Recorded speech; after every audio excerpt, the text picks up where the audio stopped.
you confident you can raise enough money so people will know who you are? Your record speaks for itself, but most Ohioans have never heard of it. That's a very good question. As an athlete, as a naval officer, as a prosecutor, I have never, ever entered into any contest that I did not fully expect to win. I would not be here today, ladies and gentlemen, if I thought that I was the sacrificial lamb of the Republican Party. I am not that. And the Republican Party has spent 4 weeks sharing information with me, discussing polls, allowing my people, my political people, to take a look at what the polls are.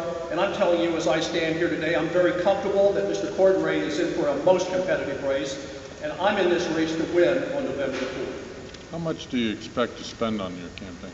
At this point in time, we're looking in excess of $2 million. Now, of course, that can be very misleading because there's going to be assistance that's going to be coming from the party and from the Republican National Party and things of that nature. But we're looking at least at $2.5 million to raise, if not more than that.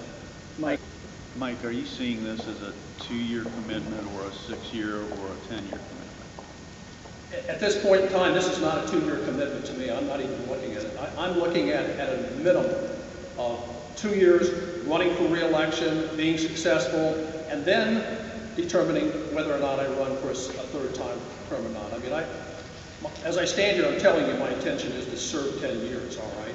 But, you know, we'll have to see what happens after the 6-year point. Mike, you understand what I'm saying? I'm not saying that Mr. Cordray is Mr. Dan. I am saying that their qualifications for the job are very similar. Neither one of them has any prosecution experience. Neither one of them had any experience at running a large office. They were both career politicians and people who really were not prepared nor qualified to be the Attorney General of the greatest state in the United States. We can't afford to repeat that. It's going to cost us billions of dollars. We cannot go back down that road again. We learned one time, we can't get burned a second time. I'm asking all Ohioans, as they about on the campaign trail, that they please look at the difference between the qualifications and who's best prepared to be the Attorney General on day one. And I'm telling you, if I get an opportunity to have that comparison made, there's no doubt in my mind as I stand here that you're looking at the next Attorney General of Ohio.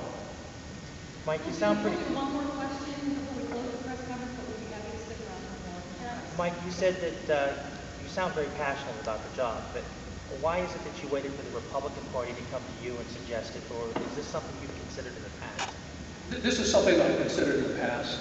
Obviously, when I was the United States Attorney for nearly 7 years, 6.5 years ago, in many ways it was like being a mini Attorney General. I had 48 of Ohio's 88 states, or counties, excuse me, and I really relished the job. I love the opportunity to interface with law enforcement, put together task forces.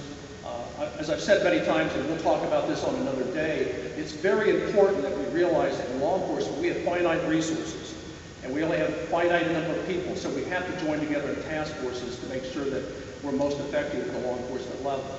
I miss that. I have. I've stayed active, you know, being law director, serving as special prosecutors throughout the state, special counsel, waiting for the right opportunity, and this is the time when I think the stars are all properly aligned for me, and I'm very, very appreciative of the Republican Party. The process that they used was, to me, an inspiring one. At the same time that they were obviously talking to people like Jimmy Petro and Betty Montgomery, people that built a statewide ballot before Mike DeWine, they were also talking to other people such as myself, because they realized that there is something to be gained by putting someone like myself on the ballot that is very, very well qualified. The thing that I don't bring to the table is I don't have any connection with the Tom Noes of the world and a lot of the other alleged corruption and scandalous activity that's occurred in Columbus in the last few years, and that's a plus. So the Republican Party, while looking at those people that had run statewide before, we're also looking at others such as myself who brought to the table good qualifications. So as it shaped out, as it managed to shake out, I'm the person that rose to the top, and I'm delighted to be the candidate of the Republican Party.